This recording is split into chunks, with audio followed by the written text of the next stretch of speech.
gözlerde yaşlar niye? Gülmek için yaratılmış, gözlerde yaşlar niye? Sevmek için yaratılmış, kalpler hep bomboş niye?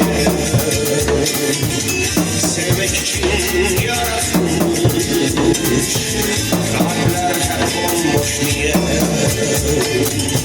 Sevmesini bilmiyorsan bakma sakın gözlerime. Sevmesini bilmiyorsan bakma sakın gözlerime. Mutluluğu arıyorsan inan sözlerime. Mutluluğu arıyorsan